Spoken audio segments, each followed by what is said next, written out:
За гэрээ болоод их сайхан болох юм байна гэж ойлгохдоор л ярьж чинь. Тэгээд гэрээг байгуулсны дараа саяын энэ ялангуяа энэ ажил хариуцсан улсууд нь сайд нар нь тэгээд ажлаа сайн яг сая ярьсан шиг сайхан байх болтгоо гэж хэлээ да. Тэгээд 3 жилийн дараа гэдэг чинь 3 жилийн дараа сайхан сонгуул болно.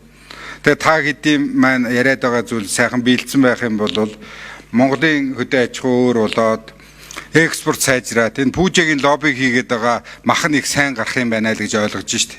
Тэгэхээр энэ одоо тэгээд одоо цаг хугацаа шүүгээд өгөндөө тэгээд та хэд маань энэ ажлаа сайн хийгээрэй л гэж хэлье.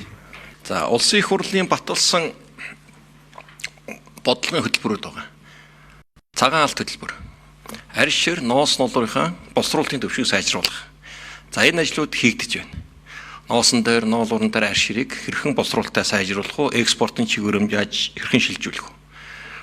Нөгөө талаар Атрын 4-р аяны хүрээнд тэжээлийн таримлыг эрс эмэгдүүлэх, үүн дээрээ тулгуурлаж мал бордох аж ахуйнуудыг олноор бий болох. Ялангуяа үхэр сүргийн тоон онцгой гарч байгаа. 200 мянган толгой мах сүүний ашиг шимт үхрээр үхэр сүргийг сэлбэх зайлшгүй шаардлага байна.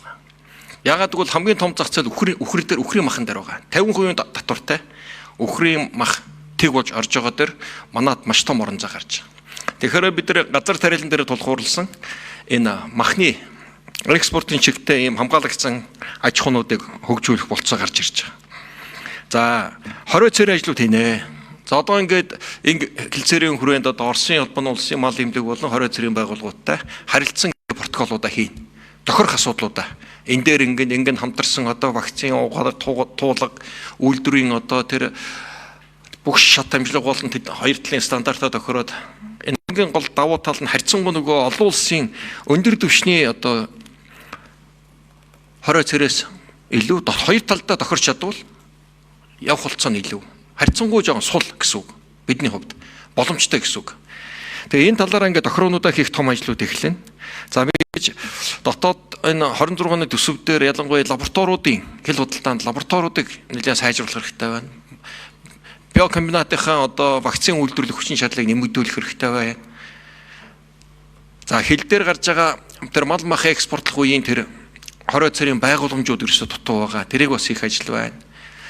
За тэгээд хувийн хвшилтэй энэ үйлдвэрүүдэд мал мах бэлтгэгтэн зориулж байгаа эргэлтийн хөрөнгөөр яг дэмжиж өгөх хэрэгтэй байна.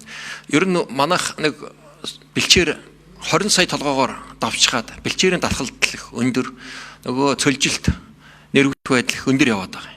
Тэгэхээр энэ экспортын чанартай мал аж ахуйгаа хөгжүүлснээр манайх бэлчээрийн асуудлыг шийдэе. Энэ цөлжилттэй асуудлуудаа ардан гарчие. Ингээд үр ашигтай байдал. За тэгээд газар тариалан дээрээ тулгуурласан тэжээлийн тарих олон сэлгээнд оруулах энэ бодлогоо сэргэжүүлээ явахд бол мал аж ахуйгаа газар тариалангаа хослолыг сайн хийгээд энэ дээр тулгуурласан хөнгөн хүнсний үйлдвэрүүдээ экспортын чиглэмжтэй болгочих. Ийм бодлогыг чинь л одоо Атрын 4, цагаан алт, энэ шинэ хоршоо, хүнсний хувьсгалч ингээ бүгд хоорондоо уялдаатай юм байна. Бие биенээ харилцан өгсөн, бие биенээ дэмжсэн энэ дөрвөн хөтөлбөр улсын хурлаар батлагдаад хэрэгжиж байгаа. За тэр хүрээнд бол харьцангуй бид бэлэн байдалд байна. Ноолрын үн 2019 онд улсын дундаж 83100, 20 онд 51940, 21 онд 99575, 22 онд 105797, 23 онд 111588, 24 онд 123 927 гэсэн дундажтайгаар ноолор бодлоо явагджээ. За үүн дотроос одоо зүүн бүс хамгийн өндөр одоо үн үзүүлж ястдаг. За ингээд ноолор маань өөрөө бүс нутаг, малын үйлдвэр ухсаа, за өвлжилтийн байдал тэр юмтай хамаарад ингээд жилдээ өөр шүү дээ. Тэгэхээр зүүн тал микро нарийн илүү үн авдаг. Тэгээд үндсэндээ зүүн талаас баруун тийш тусам одоо ноолорын чанарын бүтцийн нэлээд том өөрчлөлт, цаг үр өөрчлөлт болоод гарч эхэлдэг. Ингээд нэг 20-40 мянган төгрөгийн уналт хийж ирдэг.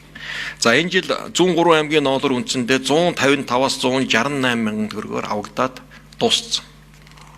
Одоо наашлаад төвийн бүсүү дундын бүс рүү орж ирж байна. Булган Хөвсгөл аймгийн ноолорууд идэвхтэй арилж ялагдж байна.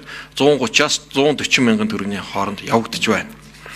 За говийн сумуудад 140-аас 100-аас одоо дунд говь, өмнө говь, өвөр хангаа, урт тал гээд 105-аас 135 мянган хооронд үн тогтож тухайн өөр юм чанар өвлөлттэй холбоотойгоор ийм үнүүд явагдаж байна. За бид цагаан алт төлбөрийн хүрээнд долларын үйлдвэрүүдэд 230 тэрбум төгрөгийн эргэлтийн хөрөнгийг шийдсэн. За мөн сая дотоод зохион дотооддоо зохион байгуулад цагаан алт төлбөрийн хүрээнд дахин 100 тэрбумны их усэр одоо ингээд шийдэж байна. Ингээд 330 тэрбум төгрөгөөр доллар худалдаа авах байдал аж ахуйн нэгж дэмжлэг үзүүлсэн. За ингээд нөгөө талаас энэ урд хөрш маань тарифын одоо худалдааны дайнд орсон толботоогоор Монгол улсад ирж доллар авдаг байдал идэвхжил туйлын сул байгаа. За ийм бид засгийн газраас энэ долларыг авалтан дээр дэмжлэг үзүүлэх үүднээ сая өнөөдрийн засгийн газрын хурлаар Монгол банкнаас өрийн бичиг гаргаж үйлдвэрүүдэд доллар авах их усрын шийдэх 500 тэрбум төгрөгийн өрийн бичиг гаргахын асуудлыг үндсэндээ дэмжиж Монгол банк руу энэ зөвлөмж хүргэж байна. За Монгол банк хэрхэн шийдвэрлэх тийм ерөнхий бүтэц схема бол танилцуулсан. За ингээд ямар ч үс энэ жилдээ бид цагаан алт төлбөр хэрэгжүүлж байгаа үр дүнд бид дотоодынхоо долларын 70-80%-ийг үндэсний үйлдвэрүүд авах санхүүгийн болцоо бүрдэж байгаа гэдгийг